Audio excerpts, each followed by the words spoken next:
4 عبادلہ مشہور ہیں صحابہ میں سے، اور چاروں نوجوان، عبداللہ ابن عمر، عبداللہ ابن زبیر، عبداللہ ابن عباس اور عبداللہ ابن عمرو بن العاص رضی اللہ تعالی عنہم اجمعین۔ یہ عمر کے بیٹے ہیں عبداللہ، وہ عباس کے بیٹے عبداللہ۔ تو ابن عمر کیا کہتے ہیں؟ ابن عمر میں بہت زیادہ جو ہے حضور کے اتباع کا جذبہ بے پناہ، چنانچہ جو زیادہ لوگ ذوق رکھتے ہیں حدیث کا، ان کو ایک زیادہ ذہنی مناسبت حضرت عبداللہ ابن عمر کے ساتھ ہے رضی اللہ تعالیٰ عنہ۔ اب ہیں ذوق ہیں اپنے اپنے، تو اس حوالے سے اب یہ بڑی پیاری حدیث ہے۔ وہ فرماتے ہیں اخذ رسول اللہ صلی اللہ علیہ وسلم بمنکبیہ، اللہ کے رسول نے مجھے میرے دونوں شانوں سے پکڑ لیا، فقال، اور پھر فرمایا، کن فی الدنیا کانک غریب او عابر سبیل، دیکھو دنیا میں ایسے رہو گویا کہ تم اجنبی ہو یا راہ چلتے مسافر ہو، بس اس سے زیادہ دنیا کے ساتھ اگر لو لگا لی تو پھر تباہی ہے، بربادی ہے۔ یہ راہ گزر ہے، منزل نہیں ہے۔ راہ گزر میں آدمی تھوڑی دیر کے لیے ہو سکتا ہے آرام کے لیے کہیں بیٹھ جائے، چنانچہ یہ مثال حضور نے خود دی۔ مالی ولی دنیا، دیکھو لوگوں میرا دنیا سے کیا سروکار ہے، اور کیا سروکار آپ نے رکھا۔ جب آپ عرب کے بادشاہ ہو چکے تھے تب بھی آپ کے ہاں تو کئی وقت کا فاقہ ہوتا تھا۔ مالی ولی دنیا، مجھے دنیا سے کیا سروکار۔ انما مثلی کراکب استظل تحت شجرۃ ثم راح فترکھا، میری مثال تو اس سوار کسی ہے جو تھوڑی دیر کسی درخت کے سائے میں ٹھہرتا ہے آرام کے لیے، پھر وہ اپنا راستہ لیتا ہے، درخت کو چھوڑ دیتا ہے۔ درخت اس کی منزل نہیں ہے، اس کا گھر نہیں ہے، یہ تو عارضی سا اس کا قیام تھا۔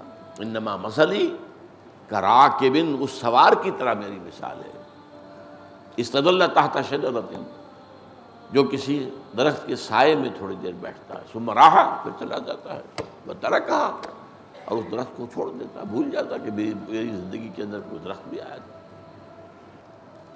اس حد تک دنیا کے اندر دلچسپی اجازت ہے، اس سے زیادہ ہے تو پھر تم دھوکے میں پڑ گئے۔ قرآن مجید اس دنیا کی زندگی کو کہیں کہتا ہے متاع الغرور، کہ دھوکے کا سامان ہے، دھوکے کی ٹٹی ہے۔ وہ بڑی پیاری نظم جو اقبال کی ہے، خودی کا سر نہاں لا الہ الا اللہ، اسی میں یہ بھی مصرع ہے، کیا ہے تو نے متاع غرور کا سودا، دیکھو تم اس متاع غرور کے لیے بھاگ دوڑ کر، دھوکے کا سامان ہے۔ کیوں؟ تمہیں یہ آخرت سے غافل کر دیتا ہے۔ ہاں، دنیا آخرت سے غافل نہ کر پائے تو دنیا میں کوئی برائی نہیں، یہ بھی حدیث ہے کہ در حقیقت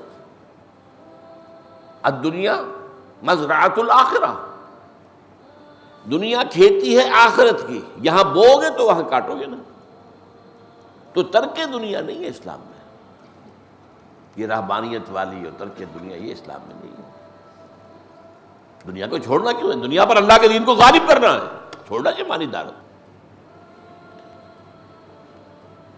تو فرمایا الدنیا مزرعۃ الآخرہ، ہاں اسے سمجھو کہ یہ کھیتی میں یہاں کاشت کر رہا ہوں، اس کا اجر مجھے وہاں ملے گا۔ جس کا یہ ہو جائے نقطہ نظر تو دنیا کو بری شے نہیں ہے۔ سورہ عنکبوت کے آخر میں فرمایا ما هذه الحیات الدنیا الا لہو ولعب، کہیں قرآن کہتا ہے متاع قلیل، کہیں کہتا ہے متاع الغرور، دھوکے کا سامان، بہت تھوڑا سامان۔ سورہ رعد میں فرمایا وما الحیات الدنیا فی الآخرۃ الا متاع، آخرت کے مقابلے میں دنیا تو بس تھوڑا سا برتنے کا سامان ہے، زندگی کے تسلسل کو باقی رکھنے کے لیے بس۔ اور سورہ عنکبوت کی آیت جو ہے وہ اس معاملے میں میرے نزدیک سب سے اوپر ہے۔ وما هذه الحیات الدنیا الا لہو و لعب، اور نہیں ہے یہ دنیا کی زندگی مگر لہو اور لعب، کھیل اور کچھ حظ نفس، لہو جسے کہتے ہیں، لعب ہے کھیل، اور لہو کے اندر کچھ نہ کچھ سینسول گریٹیفیکیشن آ جاتی ہے۔ ایک بچہ کھیل رہا ہے، اس کے کھیل کے اندر کوئی اس کی نفسانیت، کوئی شہوت، اس کا وہ دخل نہیں ہے۔ اس سے ذرا اوپر ہو کر پھر وہاں شہوانیت کا اور وہ سبھی پیدا ہو، وہ لہو ہے، لہو و لعب۔ تو یہ دنیا کی زندگی تو سوائے لہو اور لعب کے اور کچھ نہیں۔